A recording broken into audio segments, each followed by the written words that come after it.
हाँ जी दोस्तों, ਤੁਹਾਨੂੰ ਅੱਜ ਕਰਾਵਾਂਗੇ ਆਪਣਾ 10ਵੀਂ ਜਮਾਤ ਦਾ ਵਿਗਿਆਨ ਦਾ ਫੁੱਲ ਸੋਲਵਡ ਸੈਂਪਲ ਪੇਪਰ। ਤਾਂ ਹਾਂਜੀ ਦੋਸਤੋ, ਜੇ ਤੁਸੀਂ ਸਾਡੇ ਚੈਨਲ ਉੱਤੇ ਨਵੇਂ ਆਏ ਹੋ ਤਾਂ ਸਾਡੇ ਚੈਨਲ ਨੂੰ ਸਬਸਕ੍ਰਾਈਬ ਕਰਨ ਨਾ ਭੁੱਲਣਾ।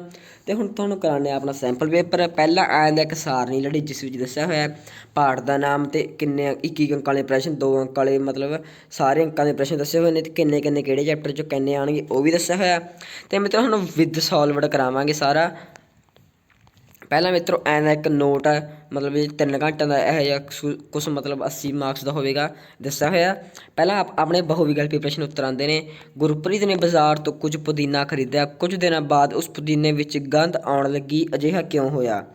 ਇਹ ਅਜਿਹਾ ਮਿੱਤਰੋ ਕਿਉਂ ਹੋਇਆ, ਇਹਦਾ ਮਤਲਬ ਜਿਹੜਾ ਉਹ ਗੁਰਪ੍ਰੀਤ ਨੇ ਬਾਜ਼ਾਰੋਂ ਕੁਝ ਪੁਦੀਨਾ ਖਰੀਦਿਆ ਸੀਗਾ ਉਹ ਖਰਾਬ ਕਿਉਂ ਹੋਣ ਲੱਗ ਜਾਂਦਾ?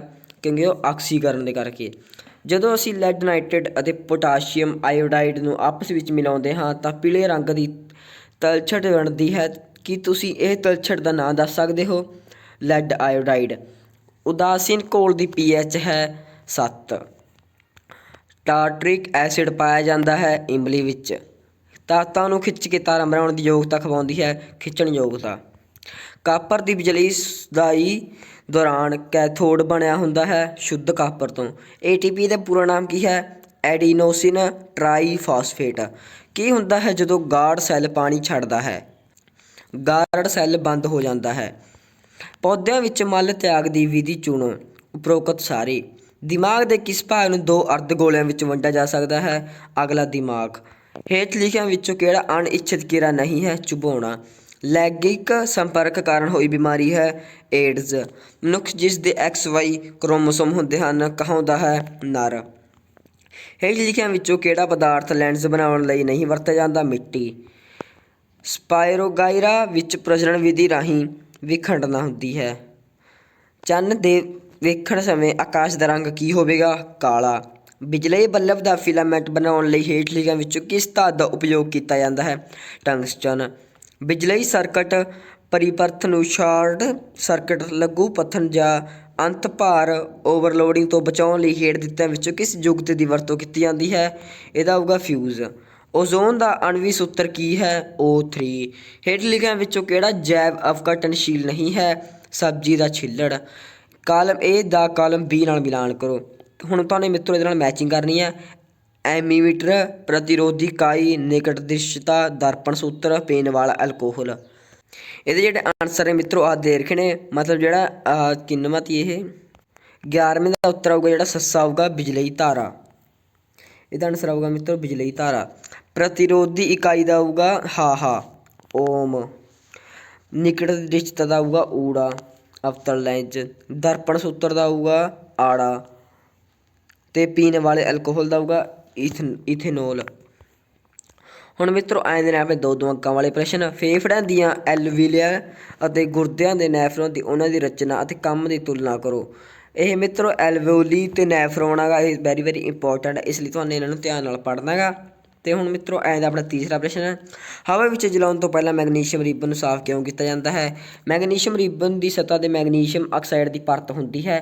ਇਹ ਪਰਤ ਧਾਤ ਨੂੰ ਜਲਣ ਵਿੱਚ ਰੁਕਾਵਟ ਪੈਦਾ ਕਰਦੀ ਹੈ, ਇਸ ਲਈ ਮੈਗਨੀਸ਼ੀਅਮ ਰਿਬਨ ਨੂੰ ਜਲਾਉਣ ਤੋਂ ਪਹਿਲਾਂ ਸਾਫ਼ ਕੀਤਾ ਜਾਂਦਾ ਹੈ। ਪਿੱਤਲ ਅਤੇ ਤਾਂਬੇ ਦੇ ਬਰਤਨਾਂ ਵਿੱਚ ਦਹੀਂ ਅਤੇ ਖੱਟੀਆਂ ਵਸਤੂਆਂ ਕਿਉਂ ਨਹੀਂ ਰੱਖਣੀਆਂ ਚਾਹੀਦੀਆਂ? ਕਿਉਂਕਿ ਦਹੀਂ ਅਤੇ ਖੱਟੀਆਂ ਵਸਤੂਆਂ ਵਿੱਚ ਤੇਜ਼ਾਬ ਹੁੰਦਾ ਹੈ ਜੋ ਕਿ ਪਿੱਤਲ ਅਤੇ ਤਾਂਬੇ ਨਾਲ ਕਿਰਿਆ ਕਰਕੇ ਜ਼ਹਿਰੀਲੇ ਪਦਾਰਥ ਬਣਾਉਂਦੇ ਹਨ। ਇਸੇ ਕਰਕੇ ਹੀ ਪਿੱਤਲ ਅਤੇ ਤਾਂਬੇ ਦੇ ਬਰਤਨਾਂ ਵਿੱਚ ਦਹੀਂ ਅਤੇ ਖੱਟੀਆਂ ਵਸਤਾਂ ਨਹੀਂ ਰੱਖਣੀਆਂ ਚਾਹੀਦੀਆਂ। ਸਾਡੇ ਮੈਦੇ ਵਿੱਚ ਤੇਜ਼ਾਬ ਦੀ ਕੀ ਭੂਮਿਕਾ ਹੈ? ਸਾਡੇ ਮੈਦੇ ਵਿੱਚ ਤੇਜ਼ਾਬ ਦੀ ਭੂਮਿਕਾ HCl ਮੈਦੇ ਦੀ ਦੀਵਾਰਾਂ ਵਿੱਚ ਹੁੰਦਾ ਹੈ। ਇਹ ਐਂਜ਼ਾਈਮ ਦੀ ਕਿਰਿਆ ਲਈ ਲੋੜੀਂਦੀ ਅਤੇ ਭੋਜਨ ਦੀ pH ਉਦਾਸੀਨ ਤੋਂ ਅਮਲੀ ਵਿੱਚ ਬਦਲ ਦਿੰਦੇ ਹਨ। ਇਹ ਭੋਜਨ ਵਿੱਚ ਮੌਜੂਦ ਬੈਕਟੀਰੀਆ ਨੂੰ ਮਾਰ ਦਿੰਦਾ ਹੈ। ਇਹ ਅਕਿਰਿਆਸ਼ੀਲ ਪ੍ਰੋਟੋਜ਼ਾਈਮ ਨੂੰ ਕਿਰਿਆਸ਼ੀਲ ਕਰਦਾ ਹੈ। ਇਹ ਪਾਈਰਲੋਕ ਦੇ ਖੁੱਲ੍ਹਣ ਅਤੇ ਬੰਦ ਹੋਣ ਤੋਂ ਕਾਬੂ ਰੱਖਦਾ ਹੈ। ਕਾਰਬਨ ਦੇ ਉਹ ਗੁਣ ਕਿਹੜੇ ਹਨ ਜਿਨ੍ਹਾਂ ਕਰਕੇ ਸਾਡੇ ਆਲੇ ਦੁਆਲੇ 4 ਚੁਫੇਰੇ ਕਾਰਬਨ ਯੌਗਿਕ ਦੀ ਵੱਡੀ ਸੰਖਿਆ ਵਿਖਾਈ ਦਿੰਦੀ ਹੈ? ਉੱਤਰ, ਕਾਰਬਨ ਦੇ 2 ਗੁਣ ਹਨ ਲੜੀ ਬੰਧਨ, 4 ਸੰਯੋਗਤਾ। ਲੜੀ ਬੰਧਨ ਆਇਆ ਤਾਂ ਪਹਿਲਾਂ ਕਾਰਬਨ ਪਰਮਾਣੂ ਦੂਜੇ ਕਾਰਬਨ ਪਰਮਾਣੂਆਂ ਨਾਲ ਬੰਧਨ ਬਣਾ ਕੇ ਲੰਬੀ ਲੜੀ ਦੇ ਯੌਗਿਕ ਬਣਾਉਂਦੇ ਹਨ, ਇਸ ਗੁਣ ਨੂੰ ਲੜੀ ਬੰਧਨ ਕਹਿੰਦੇ ਹਨ। ਹੁਣ ਆਉਂਦਾ 4, ਕਾਰਬਨ ਦੇ ਸਭ ਤੋਂ ਬਾਹਰੀ ਸੈੱਲ ਵਿੱਚ 4 ਇਲੈਕਟ੍ਰੋਨ ਹੁੰਦੇ ਹਨ ਜਿਸ ਕਰਕੇ ਇਸ ਦੀ ਸੰਯੋਗਤਾ 4 ਹੈ ਅਤੇ ਇਸ ਦੀ ਦੂਜੇ ਤੱਤਾਂ ਨਾਲ ਬੰਧਨ ਬਣਾਉਣ ਦੀ ਸਮਰੱਥਾ ਹੈ। ਜਦੋਂ ਐਡਰੇਨਾਲਾਈਨ ਦਾ ਲਹੂ ਵਿੱਚ ਰਿਸਾਓ ਹੁੰਦਾ ਹੈ ਸਾਡੇ ਸਰੀਰ ਵਿੱਚ ਕੀ ਪ੍ਰਤੀਕਿਰਿਆ ਹੁੰਦੀ ਹੈ। ਐਡਰੇਨਾਲਾਈਨ ਦੀ ਇੱਕ ਹਾਰਮੋਨ ਹੈ ਜਿਸ ਦੇ ਐਡਰੇਨਾਲਾਈਨ ਗ੍ਰੰਥੀ ਨਾਲ ਰਿਸਾਓ ਕਿਸੇ ਪੱਤਰੇ ਜਾਂ ਕਿਸੇ ਐਮਰਜੈਂਸੀ ਦੀ ਹਾਲਤ ਵਿੱਚ ਹੁੰਦਾ ਹੈ। ਜਦੋਂ ਐਡਰੇਨਾਲਾਈਨ ਦਾ ਲਹੂ ਵਿੱਚ ਰਿਸਾਓ ਕੀਤਾ ਜਾਂਦਾ ਹੈ ਤਾਂ ਦਿਲ ਦੀ ਧੜਕਣ ਵੱਧ ਜਾਂਦੀ ਹੈ ਤਾਂ ਕਿ ਮਾਸਪੇਸ਼ੀਆਂ ਨੂੰ ਆਕਸੀਜਨ ਪ੍ਰਾਪਤ ਹੋ ਸਕੇ। ਪਾਚਨ ਪ੍ਰਣਾਲੀ ਅਤੇ ਚਮੜੀ ਦੇ ਲਹੂ ਸਪਲਾਈ ਘੱਟ ਜਾਂਦੀ ਹੈ। ਲਹੂ ਦੀ ਦਿਸ਼ਾ ਹੱਡੀ ਪਿੰਜਰ ਮਾਸਪੇਸ਼ੀਆਂ ਦੀ ਦਿਸ਼ਾ ਵਿੱਚ ਮੁੜ ਜਾਂਦੀ ਹੈ। ਸਾਹ ਲੈਣ ਦੀ ਦਰ ਵਿੱਚ ਵੱਧ ਜਾਂਦੀ ਹੈ। ਮਨੁੱਖ ਵਿੱਚ ਬੱਚੇ ਦਾ ਲਿੰਗ ਨਿਰਧਾਰਿਤ ਕਿਵੇਂ ਹੁੰਦਾ ਹੈ। ਮਨੁੱਖ ਵਿੱਚ ਬੱਚੇ ਦਾ ਲਿੰਗ ਨਰ ਨਾਲ ਨਿਰਧਾਰਿਤ ਕੀਤਾ ਜਾਂਦਾ ਹੈ। ਨਰ ਦੇ XY ਗੁਣਸੂਤਰ ਹੁੰਦੇ ਹਨ ਜਦੋਂ ਕਿ ਮਾਦਾ ਵਿੱਚ XX ਗੁਣਸੂਤਰ ਹੁੰਦੇ ਹਨ। ਇਸ ਲਈ ਜੇਕਰ ਨਰ ਹੈ ਉਹ XY ਨਾਲ ਮਿਲ ਕੇ ਮਤਲਬ ਮਾਦੇ ਨਾਲ ਮਿਲ ਕੇ ਬਣਦਾ ਹੈ, ਜਿਹੜਾ ਮਾਦਾ ਹੁੰਦਾ ਉਹ XY ਨਾਲ ਮਿਲ ਕੇ ਬਣਦਾ ਹੈ। ਅਤੇ ਮਤਲਬ ਡਾਇਗਰਾਮ ਜਿਹੜੀ ਵੈਰੀ ਇੰਪੋਰਟੈਂਟ ਹੈ, ਇਹਨੂੰ ਤੁਹਾਨੂੰ ਧਿਆਨ ਨਾਲ ਪੜ੍ਹਨਾ ਹੈ। ਨਰ ਦੇ X ਗੁਣਸੂਤਰ ਔਰਤ ਦੇ X ਗੁਣਸੂਤਰ ਨਾਲ ਮਿਲ ਜਾਵੇ ਤਾਂ ਬੱਚੇ ਵਿੱਚ XX ਗੁਣਸੂਤਰ ਲੜਕੀ ਵਿੱਚ ਵਿਕਸਿਤ ਹੋਵੇਗਾ। ਨਰ ਦੇ Y ਗੁਣਸੂਤਰ ਮਾਦਾ ਦੇ X ਗੁਣਸੂਤਰ ਨਾਲ ਮਿਲਦਾ ਹੈ ਤਾਂ ਬੱਚੇ ਵਿੱਚ XY ਗੁਣਸੂਤਰ ਲੜਕੇ ਵਿੱਚ ਵਿਕਸਿਤ ਹੋਣਗੇ। ਅਵਤਲ ਦਰਪਣ ਦੇ ਮੁੱਖ ਫੋਕਸ ਦੀ ਪਰਿਭਾਸ਼ਾ ਦਿਓ। ਉੱਤਰ ਮੁੱਖ ਫੋਕਸ ਉਹ ਬਿੰਦੂ ਹੈ ਜਿੱਥੇ ਅਵਤਲ ਦਰਪਣ ਦੇ ਮੁੱਖ ਧੁਰੇ 'ਤੇ ਸਮਾਨਾਂਤਰਨ ਆ ਰਹੀਆਂ ਆਪਤਿਕ ਕਿਰਨਾਂ ਦਰਪਣ ਤੋਂ ਪਰਿਵਰਤਿਤ ਹੋਣ ਤੋਂ ਬਾਅਦ ਮਿਲਦੀਆਂ ਹਨ। ਅੱਖ ਦੀਆਂ ਅਨੁਕੂਲ ਸਮਰੱਥਾ ਤੋਂ ਕੀ ਭਾਵ ਹੈ। ਉੱਤਰ ਅੱਖ ਦੀ ਉਹ ਸਮਰੱਥਾ ਜਿਸ ਦੇ ਕਾਰਨ ਉਹ ਆਪਣੀ ਫੋਕਸ ਦੂਰੀ ਦੀ ਅਨੁਕੂਲਤਾ ਕਰਕੇ ਨੇੜੇ ਦੀ ਦੂਰ ਦੀਆਂ ਵਸਤਾਂ ਨੂੰ ਫੋਕਸ ਕਰ ਲੈਂਦਾ ਹੈ। ਅੱਖ ਦੀ ਅਨੁਕੂਲਤਾ ਸਮਰੱਥਾ ਅਖਵਾਉਂਦੀ ਹੈ। ਚੁੰਬਕੀ ਬਲ ਰੇਖਾਵਾਂ ਦੇ ਗੁਣਾਂ ਦੀ ਸੂਚੀ ਬਣਾਓ। ਚੁੰਬਕੀ ਬਲ ਰੇਖਾਵਾਂ ਦੇ ਗੁਣ ਨੇ ਜਿਹੜੇ ਮਿੱਤਰੋ ਪਹਿਲਾਂ ਆ ਜਾਂਦਾ ਚੁੰਬਕੀ ਬਲ ਰੇਖਾਵਾਂ ਇੱਕ ਬੰਦ ਲੂਪ ਬਣਾਉਂਦੀਆਂ ਹਨ। ਚੁੰਬਕੀ ਬਲ ਰੇਖਾਵਾਂ ਚੁੰਬਕੀ ਖੇਤਰ ਨੂੰ ਦਰਸਾਉਂਦੀਆਂ ਹਨ। ਚੁੰਬਕੀ ਬਲ ਰੇਖਾਵਾਂ ਕਾਲਪਨਿਕ ਹੁੰਦੀਆਂ ਹਨ। ਚੁੰਬਕੀ ਬਲ ਰੇਖਾਵਾਂ ਆਪਸ ਵਿੱਚ ਨਹੀਂ ਘਟਦੀਆਂ। ਚੁੰਬਕ ਦੇ ਚੁੰਬਕੀ ਖੇਤਰ ਦੀ ਤਾਕਤ ਚੁੰਬਕੀ ਬਲ ਰੇਖਾਵਾਂ ਦੀ ਨੇੜਤਾ ਨੂੰ ਦਰਸਾਉਂਦੀ ਹੈ। ਹੁਣ ਮਿੱਤਰੋ ਆਇਂਦਾ ਆਪਣਾ ਓਜ਼ੋਨ ਕੀ ਹੈ, ਇਹ ਕਿਸ ਤਰ੍ਹਾਂ ਦੇ ਸਿਸਟਮ ਨੂੰ ਪ੍ਰਭਾਵਿਤ ਕਰਦਾ ਹੈ। ਓਜ਼ੋਨ ਆਕਸੀਜਨ ਦੇ 3 ਪਰਮਾਣੂਆਂ ਤੋਂ ਬਣਿਆ ਇੱਕ ਅਣੂ ਹੈ। ਵਾਯੂਮੰਡਲ ਦੇ ਉੱਪਰਲੇ ਪੱਧਰਾਂ ਵਿੱਚ ਓਜ਼ੋਨ ਇੱਕ ਜ਼ਰੂਰੀ ਕੰਮ ਕਰਦਾ ਹੈ। ਇਕੋਸਿਸਟਮ ਦਾ ਪ੍ਰਭਾਵ ਜੇਕਰ ਇਹ ਸਟ੍ਰੈਟੋਸਫੀਅਰ ਵਿੱਚ ਹੋਵੇ ਤਾਂ ਇਹ ਪਰਾਵੈਂਗਣੀ ਕਿਰਨਾਂ ਤੋਂ ਬਚਾਉਂਦਾ ਹੈ। ਇਹ ਵਿਕਟ ਹੋ ਕੇ ਪਰਾਵੈਂਗਣੀ ਕਿਰਨਾਂ ਨੂੰ ਖਤਮ ਕਰ ਦਿੰਦਾ ਹੈ। ਹੁਣ ਮਿੱਤਰੋ ਆਏ ਦਾ ਆਪਣਾ 13ਵਾਂ ਪ੍ਰਸ਼ਨ, ਬਿਜਲੀ ਵਿਘਟਨ ਦੌਰਾਨ ਇੱਕ ਪਰਖ ਨਲੀ ਵਿੱਚ ਇਕੱਠੀ ਹੋਈ ਗੈਸ ਦੀ ਮਾਤਰਾ ਦੂਸਰੀ ਨਾਲੋਂ ਦੁੱਗਣੀ ਕਿਉਂ ਹੈ। ਗੈਸ ਦਾ ਨਾਂ ਲਿਖੋ। ਜਦੋਂ ਤੇਜ਼ਾਬੀ ਪਾਣੀ ਵਿੱਚ ਬਿਜਲੀ ਦੀ ਧਾਰਾ ਲਗਾਈ ਜਾਂਦੀ ਹੈ ਤਾਂ ਪਾਣੀ ਦਾ ਵਿਘਟਨ ਹੁੰਦਾ ਹੈ। ਇਸ ਦੀ ਰਸਾਇਣਿਕ ਕਿਰਿਆ ਕੀ ਹੈ। ਇਹਦੀ ਰਸਾਇਣਿਕ ਕਿਰਿਆ ਮਿੱਤਰੋ ਜਿਹੜੀ ਹੈਗੀ ਆ ਹੈਗੀ, ਇਸ ਤੁਹਾਨੂੰ ਧਿਆਨ ਨਾਲ ਦੇਖਣਾ ਹੈਗਾ, ਪੌਜ਼ ਕਰਕੇ ਵੀ ਦੇਖ ਸਕਦੇ ਹੋ ਵੀਡੀਓ। ਅਤੇ ਜੇ ਮਿੱਤਰੋ ਹਾਲੇ ਤੱਕ ਤੁਹਾਨੂੰ ਆਪਣੇ ਚੈਨਲ ਨੂੰ ਸਬਸਕ੍ਰਾਈਬ ਨਹੀਂ ਕਰਿਆ ਜਲਦ ਤੋਂ ਜਲਦ ਸਬਸਕ੍ਰਾਈਬ ਕਰ ਲਓ ਅਤੇ ਆਲ ਨੋਟੀਫਿਕੇਸ਼ਨ 'ਤੇ ਜ਼ਰੂਰ ਸੈੱਟ ਕਰ ਲਿਓ। ਇਸ ਲਈ ਹਾਈਡਰੋਜਨ ਅਤੇ ਆਕਸੀਜਨ 2:1 ਅਨੁਪਾਤ ਵਿੱਚ ਆਇਤਨ ਅਨੁਸਾਰ ਪੈਦਾ ਹੁੰਦੀ ਹੈ। ਇਸ ਲਈ ਇੱਕ ਪਰਖ ਨਲੀ ਵਿੱਚ ਇਕੱਠੀ ਹੋਈ ਗੈਸ ਦੀ ਮਾਤਰਾ ਆਇਤਨ ਵਿੱਚ ਦੂਸਰੀ ਪਰਖ ਨਲੀ ਵਿੱਚ ਇਕੱਠੀ ਹੋਈ ਗੈਸ ਦੀ ਮਾਤਰਾ ਦਾ ਦੁੱਗਣਾ ਹੁੰਦਾ ਹੈ। ਇਹ ਗੈਸ ਹਾਈਡਰੋਜਨ ਹੈ। ਤਾਰੇ ਕਿਉਂ ਟਿਮਟਿਮਾਉਂਦੇ ਹਨ। ਇਹ ਮਿੱਤਰੋ ਵੈਰੀ ਇੰਪੋਰਟੈਂਟ ਕੁਐਸਚਨ ਹੈ, ਇਹ ਤੁਹਾਨੂੰ ਧਿਆਨ ਨਾਲ ਪੜ੍ਹਨਾ ਹੈ। ਤਾਰਿਆਂ ਦੇ ਪ੍ਰਕਾਸ਼ ਦੇ ਵਾਯੂਮੰਡਲ ਅਪਵਰਤਨ ਦੇ ਕਾਰਨ ਹੀ ਤਾਰੇ ਟਿਮਟਿਮਾਉਂਦੇ ਪ੍ਰਤੀਤ ਹੁੰਦੇ ਹਨ। ਪ੍ਰਿਥਵੀ ਦੇ ਵਾਯੂਮੰਡਲ ਵਿੱਚ ਪ੍ਰਵੇਸ਼ ਕਰਨ ਤੋਂ ਬਾਅਦ ਪ੍ਰਿਥਵੀ ਦੀ ਸਤ੍ਹਾ ਉੱਤੇ ਪਹੁੰਚਣ ਤੱਕ ਤਾਰੇ ਪ੍ਰਕਾਸ਼ ਨਿਰੰਤਰ ਅਪਵਰਤਿਤ ਹੁੰਦਾ ਹੈ। ਸਾਡੇ ਸਰੀਰ ਵਿੱਚ ਹੀਮੋਗਲੋਬਿਨ ਦੀ ਘਾਟ ਦੇ ਕੀ ਸਿੱਟੇ ਹੋ ਸਕਦੇ ਹਨ। ਸਾਡੇ ਸਰੀਰ ਵਿੱਚ ਹੀਮੋਗਲੋਬਿਨ ਦੀ ਘਾਟ ਨਾਲ ਲਹੂ ਦੀ ਕਮੀ ਹੋ ਜਾਂਦੀ ਹੈ ਜਿਸ ਨੂੰ ਅਨੀਮੀਆ ਆਖਦੇ ਹਨ। ਸਾਨੂੰ ਸਾਹ ਲਈ ਲੋੜੀਂਦੀ ਆਕਸੀਜਨ ਦੀ ਪ੍ਰਾਪਤੀ ਨਹੀਂ ਹੁੰਦੀ ਜਿਸ ਕਾਰਨ ਅਸੀਂ ਜਲਦ ਥੱਕ ਜਾਵਾਂਗੇ। ਸਾਡਾ ਭਾਰ ਘੱਟ ਜਾਵੇਗਾ, ਰੰਗ ਪੀਲਾ ਪੈ ਜਾਵੇਗਾ, ਸਾਨੂੰ ਕਮਜ਼ੋਰੀ ਮਹਿਸੂਸ ਹੋਵੇਗੀ। ਕੋਈ ਡਾਕਟਰ +1.5 ਡੀ ਸ਼ਕਤੀ ਦਾ ਸੰਬੋਧਨ ਲੈਂਜ ਨਿਰਧਾਰਿਤ ਕਰਦਾ ਹੈ। ਲੈਂਜ ਦੀ ਫੋਕਸ ਦੂਰੀ ਪਤਾ ਕਰੋ। ਨਿਰਧਾਰਿਤ ਲੈਂਜ ਅਭਿਸਾਰੀ ਦਾ ਅਪਸਾਰੀ ਹੈ। ਉੱਤਰਾਂ ਦਾ ਮਿੱਤਰ ਆਪਣੇ ਦਾ ਲੈਂਜ ਦੀ ਸ਼ਕਤੀ ਹੈ ਪਹਿਲਾਂ ਜਿਹੜੀ ਕੱਢਣੀ ਹੈ 1.5 ਡੀ ਹੈ ਅਤੇ ਲੈਂਜ ਦੀ ਫੋਕਸ ਦੂਰੀ ਉਹ F ਮੰਨਾਂਗੇ ਆਪਾਂ। P = 1/F ਇਨ ਮੀਟਰ ਆ ਜੂਗਾ। ਫਿਰ 1.5 ਬਰਾਬਰ ਹੈ 1/F ਆ ਗਿਆ। ਫਿਰ ਆਹ ਮਿੱਤਰੋ ਨੁਮੈਰੀਕਲ ਤੁਹਾਨੂੰ ਧਿਆਨ ਨਾਲ ਪੜ੍ਹ ਲੈਣੀ ਆ ਕਿਉਂਕਿ ਮਿੱਤਰੋ ਇਹ ਹੈਗਾ ਤੁਹਾਨੂੰ 4 ਅੰਕਾਂ ਵਾਲਾ ਇਹ ਨੁਮੈਰੀਕਲ ਹੈ। ਇਹ ਤੁਹਾਨੂੰ ਵੈਰੀ ਇੰਪੋਰਟੈਂਟ ਹੈ, ਪੱਕਾ ਆਊਗੀ ਤੁਹਾਨੂੰ ਪੇਪਰ 'ਚ। ਹੁਣ ਮਿੱਤਰੋ ਆਏ ਦੇ ਨੇ ਆਪਣੇ 3 ਅੰਕਾਂ ਵਾਲੇ ਅਤੇ ਜਿਹੜੇ ਮਿੱਤਰੋ ਆਹ ਸਾਰੇ ਸੀਗੇ ਇਹ 2 ਅੰਕਾਂ ਵਾਲੇ ਮੇਨ ਕੁਐਸਚਨ ਸੀਗੇ ਵੈਰੀ ਇੰਪੋਰਟੈਂਟ। ਕੀ ਹੁੰਦਾ ਹੈ ਜਦੋਂ ਲੋਹੇ ਦੀ ਮੇਖ ਨੂੰ ਕਾਪਰ ਸਲਫੇਟ ਦੇ ਘੋਲ ਵਿੱਚ ਡੁਬੋਇਆ ਜਾਂਦਾ ਹੈ। ਉੱਤਰ ਕਾਪਰ ਸਲਫੇਟ ਦੇ ਘੋਲ ਦਾ ਰੰਗ ਨੀਲਾ ਰੰਗ ਕਾਪਰ ਦੇ ਘੋਲ ਲੋਹੇ ਦੇ ਵਿਸਥਾਪਨ ਦੇ ਕਾਰਨ ਬਦਲ ਜਾਂਦਾ ਹੈ। ਵਿਸਥਾਪਨ ਪ੍ਰਤੀਕਿਰਿਆ ਦੇ ਸਿੱਟੇ ਵਜੋਂ ਲੋਹੇ ਦੀ ਮੇਖ ਦੇ ਕਾਪਰ ਦੀ ਪਰਤ ਚੜ੍ਹ ਜਾਂਦੀ ਹੈ। ਘੋਲ ਦਾ ਰੰਗ ਨੀਲੇ ਤੋਂ ਹਲਕਾ ਹਰਾ ਹੋ ਜਾਂਦਾ ਹੈ। ਇਹ ਰਸਾਇਣਿਕ ਕਿਰਿਆ ਹੁੰਦੀ ਹੈ FeS + CuSO aquarium FeS4 aquarium + CuS। ਸਮਝਾਤੀ ਲੜੀ ਕੀ ਹੁੰਦੀ ਹੈ, ਉਦਾਹਰਣ ਦੇ ਕੇ ਵਿਆਖਿਆ ਕਰੋ। ਉੱਤਰ ਆ ਜਾਂਦਾ ਮਿੱਤਰ ਆਪਣਾ ਸਮਝਾਤੀ ਲੜੀ ਹੁੰਦੀ ਹੈ ਜਿਹੜੀ ਸਮਝਾਤੀ ਲਈ ਸਮਾਨ ਰਚਨਾਵਾਂ ਅਤੇ ਸਮਾਨ ਰਸਾਇਣਿਕ ਗੁਣਾਂ ਵਾਲੇ ਕਾਰਬਨਿਕ ਯੌਗਿਕਾਂ ਦਾ ਇੱਕ ਸ਼੍ਰੇਣੀ ਜਿਸ ਵਿੱਚ ਵੱਧ ਰਹੇ ਯੌਗਿਕ CH2 ਸਮੂਹ ਅਤੇ ਅੰਤਰ ਕਰਕੇ ਭਿੰਨ ਹੁੰਦੇ ਹਨ। ਉਦਾਹਰਣ ਲਈ ਜਿਵੇਂ H ਮਿਥਾਨੋਲ, ਇਥਾਨੋਲ ਅਤੇ ਪ੍ਰੋਪੇਨੇਲ ਅਤੇ ਥਿਊਟੈਨੇਲ। ਹੁਣ ਮਿੱਤਰੋ ਆਇਆ ਆਪਣਾ 19ਵਾਂ ਜੋ ਕਿ ਵੈਰੀ ਇੰਪੋਰਟੈਂਟ ਹੈ, ਤੁਹਾਨੂੰ ਆਈ ਵਾਰ ਪ੍ਰੀ ਬੋਰਡ ਦਾ ਹੋਰ ਪੇਪਰਾਂ 'ਚ ਵੀ ਆਇਆ ਹੋਣਾ। ਇੱਕ ਨਿਊਰੋਨ ਜਾਂ ਨਾੜੀ ਸੈੱਲ ਦੀ ਰਚਨਾ ਕਾਰਨ ਦਰਸਾਓ।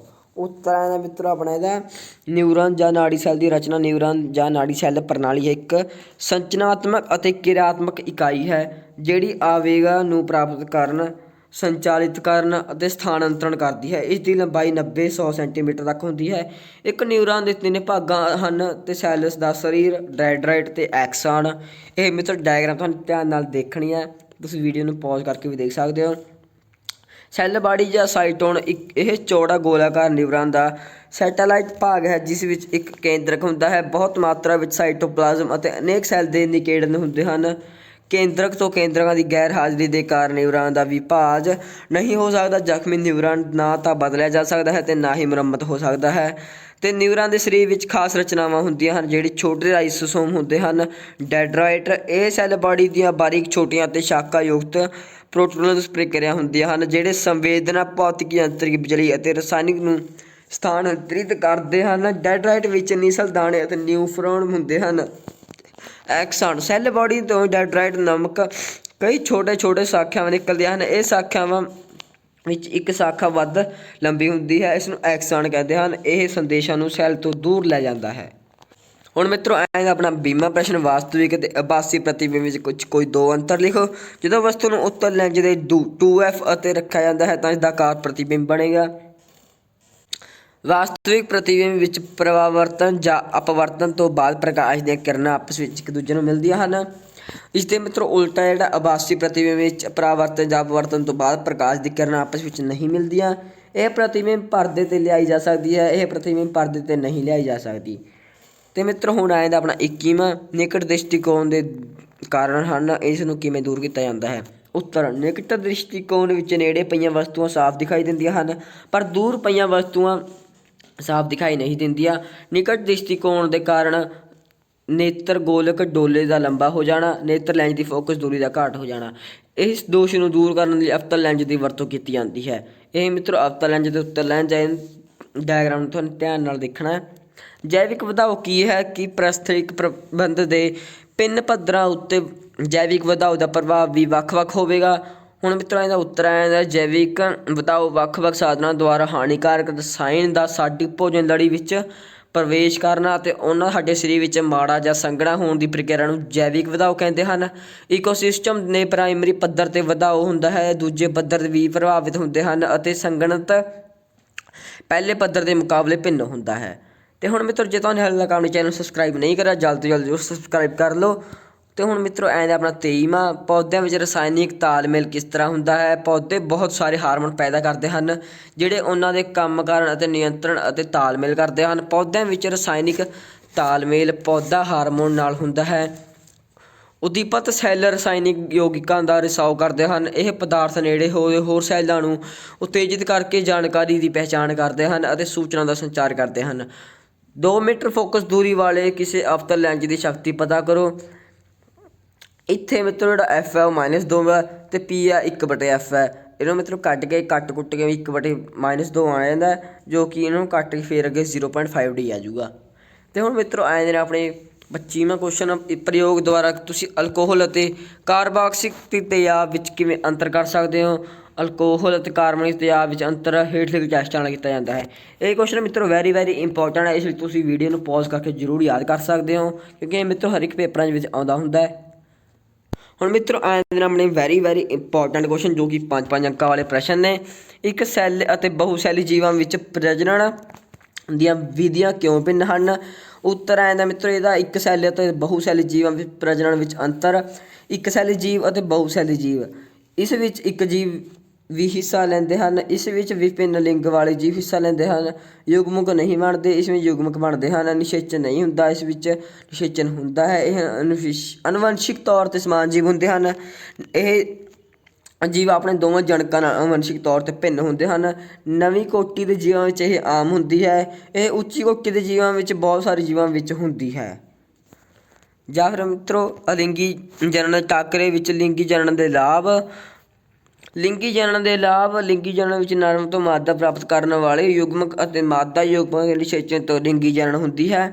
ਕਿਉਂਕਿ ਇਹ ਦੋ ਭਿੰਨ ਪ੍ਰਾਣੀਆਂ ਤੋਂ ਪ੍ਰਾਪਤ ਹੁੰਦੇ ਹਨ, ਇਸ ਲਈ ਸੰਤਾਨ ਵਿਸ਼ੇਸ਼ਤਾਵਾਂ ਦੀ ਭਿੰਨਤਾ ਤੋਂ ਪ੍ਰਗਟ ਕਰਦੇ ਹਨ। ਹੁਣ ਮਿੱਤਰੋ ਆਪਣਾ ਲਿੰਗੀ ਜਣਨ ਤੋਂ ਗੁਣਾ ਸੂਤਰਾਂ ਦੇ ਨੇੜੇ ਨਵੇਂ ਜੋੜ ਬਣਦੇ ਹਨ। ਇਸ ਨਾਲ ਵਿਕਾਸਵਾਦ ਦੀ ਦਿਸ਼ਾ ਨੂੰ ਨਵੇਂ ਆਯਾਮ ਪ੍ਰਾਪਤ ਹੁੰਦੇ ਹਨ। ਇਸ ਨਾਲ ਜੀਵਾਂ ਵਿੱਚ ਵਧੀਆ ਗੁਣਾਂ ਦੇ ਪੈਦਾ ਹੋਣ ਦੇ ਅਵਸਰ ਵੱਧ ਜਾਂਦੇ ਹਨ। ਜਾਂ ਫਿਰ ਮਿੱਤਰੋ ਇੱਕ ਅੰਕੀ ਚਿੱਤਰ ਦੀ ਸਹਾਇਤਾ ਨਾਲ ਇੱਕ ਫੁੱਲ ਦੇ ਭਾਗਾਂ ਦਾ ਵਰਣਨ ਕਰੋ। ਇਹ ਮਿੱਤਰੋ ਵੈਰੀ ਇੰਪੋਰਟੈਂਟ ਹੈ, ਕਿਉਂਕਿ ਇਹ ਫੁੱਲ ਦੀ ਡਾਇਗਰਾਮ ਹੈ। ਇਹ ਵੈਰੀ ਇੰਪੋਰਟੈਂਟ ਹੈ ਅਤੇ ਇਹ ਮਿੱਤਰੋ 5 ਅੰਕਾਂ ਦੀ ਹੈ। ਇਹਨੂੰ ਧਿਆਨ ਨਾਲ ਦੇਖਣਾ, ਕਿਉਂਕਿ ਬਹੁਤ ਵੱਡਾ ਕੁਐਸਚਨ ਹੈ ਮਿੱਤਰੋ। ਫਿਰ ਤਾਂ ਮਿੱਤਰੋ ਆਪਣੀ ਵੀਡੀਓ ਬਹੁਤ ਲੰਬੀ ਹੋ ਜਾਣੀ ਹੈ, ਇਸ ਲਈ ਤੁਸੀਂ ਇਹਨਾਂ ਨੂੰ ਧਿਆਨ ਨਾਲ ਦੇਖ ਲਓ। ਤੁਸੀਂ ਮਿੱਤਰੋ ਇਹਨਾਂ ਸਕਰੀਨਸ਼ਾਟ ਵੀ ਜ਼ਰੂਰ ਲੈ ਸਕਦੇ ਹੋ, ਤਾਂ ਇਹ ਤੁਹਾਨੂੰ ਚੰਗੀ ਤਰ੍ਹਾਂ ਯਾਦ ਰਹਿ ਜਾਣ। ਅਤੇ ਹੁਣ ਮਿੱਤਰ ਤੁਹਾਨੂੰ ਫਿਲਹਾਲ ਆਪਾਂ ਲਾਸਟ ਵਾਲਾ ਕੁਐਸਚਨ ਕਰਾਉਂਦੇ ਹਾਂ, ਜੋ ਕਿ ਹੈਗਾ ਆਪਣਾ 28ਵਾਂ। ਵੈਸੇ ਫਿਲਹਾਲ ਮੈਨੂੰ ਲੱਗਦਾ ਹੈ ਨਹੀਂ 29 ਜਾਂ 30 ਹੁਣ ਇਸ ਵਿੱਚ। ਇਹਨਾਂ ਦੇ ਮਿੱਤਰ ਤੁਸੀਂ ਜਿਹੜੇ ਧਿਆਨ ਨਾਲ ਮਤਲਬ ਦੇਖ ਕੇ ਯਾਦ ਕਰਕੇ ਜਾਇਓ। ਜੇ ਮਿੱਤਰ ਤੁਸੀਂ ਇਹ ਵੀ ਪੜ੍ਹ ਕੇ ਜਾਂਦੇ ਹੋ ਤਾਂ ਤੁਹਾਡੇ ਸਾਇੰਸ ਵਿੱਚੋਂ 80 ਵਿੱਚੋਂ ਹੋਰ ਨਹੀਂ 70 75 ਪੱਕਾ ਆ ਜਾਣਗੇ। ਅਤੇ ਮਿੱਤਰੋ ਇਸ ਨਾਲ ਆਪਣਾ ਜਿਹੜਾ ਪੇਪਰ ਸੀ ਉਹ ਪੂਰਾ ਹੋ ਚੁੱਕਿਆ। ਜੇ ਮਿੱਤਰੋ ਹਾਲੇ ਤੱਕ ਤੁਹਾਨੇ ਆਪਣੇ ਚੈਨਲ ਨੂੰ ਸਬਸਕ੍ਰਾਈਬ ਨਹੀਂ ਕਰਿਆ, ਜਲਦ ਤੋਂ ਜਲਦ ਜ਼ਰੂਰ ਸਬਸਕ੍ਰਾਈਬ ਕਰ ਲਓ। ਅਤੇ ਮਿਲਾਂਗੇ ਆਪਣੀ ਅਗਲੀ ਵੀਡੀਓ ਵਿੱਚ। ਉਦੋਂ ਤੱਕ ਥੈਂਕਸ, ਧੰਨਵਾਦ।